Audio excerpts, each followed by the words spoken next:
that I experienced there, and that's in connection to what Zvika said, is the fact that the young Ukrainian writers, the poets and the writers, are in a way like Bialik and Chernyakhovsky. They are the first generation of the new language, the liberation of Ukrainian language from the Russian, from the former USSR. And you walk there in Eastern Europe, you walk in Ukraine and you think about Agnon or Mendele or all these heroes of the Hebrew literature, and you see them in the young Ukrainian literature. You see the way they treat their young poets and writers as heroes of language, as heroes of liberation of culture. You see not only this, you see the buzz or the importance of literature and language in a moment of a creation of a nation. Like what we had with Hebrew, the amazing revolution that these people did when they walked out of the Orthodox institutions from the yeshiva, and they created the Hebrew new literature. The same thing Kateryna and her friend are doing. You're basically, let's say, second generation, like Jordan is the first one. Yeah, kind of. Yeah. So, okay, so you're like Alterman, I'm sorry, not Bialik.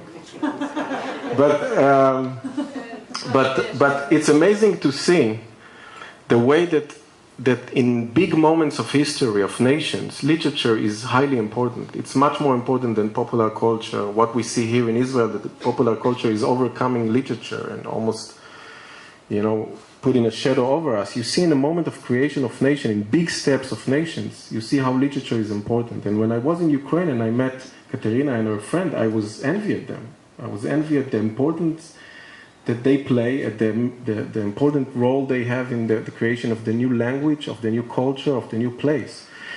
So in a way, that's also connected to this place and to the people that founded this place. And we can only envy at that thing in this time. Now I want to go into the poetry of Kateryna, and I think the first thing that came to me when I read the poems is the fact that we have two streams of water in this poetry. We have from one hand something I told you before, which has some kind of gray tune, a dark tune, or a tune of, I won't say misery, but confronting the conflict of life, the inner and outside conflicts of life, if it's in society and if it's in the inner soul.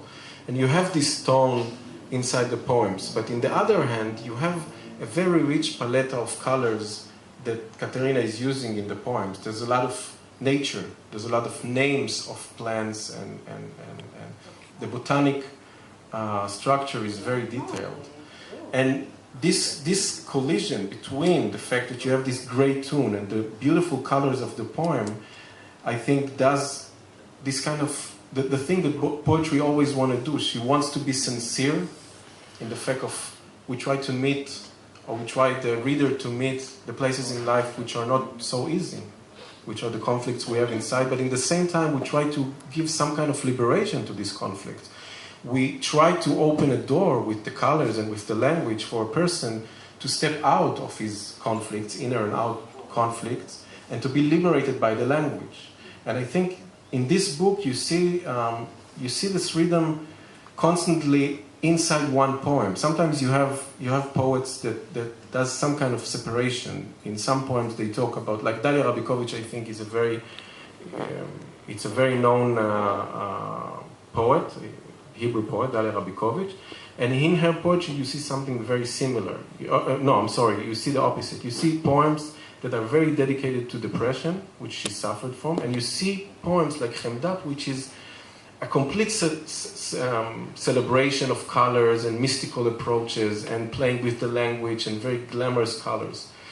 And this separation does also something in poetry, but I think when you collide, like in this book, you collide the both colors, you give a person that read the poem in the same time to face the world as it truly is, with his dark places and dark moments, but you give him the chance to liberate himself through the colors of language. That's the first thing I noticed in the poem. And another thing is, I thought, when I read it, I thought a lot about this, what I mentioned, this fact of the poems to be very involved in the landscape.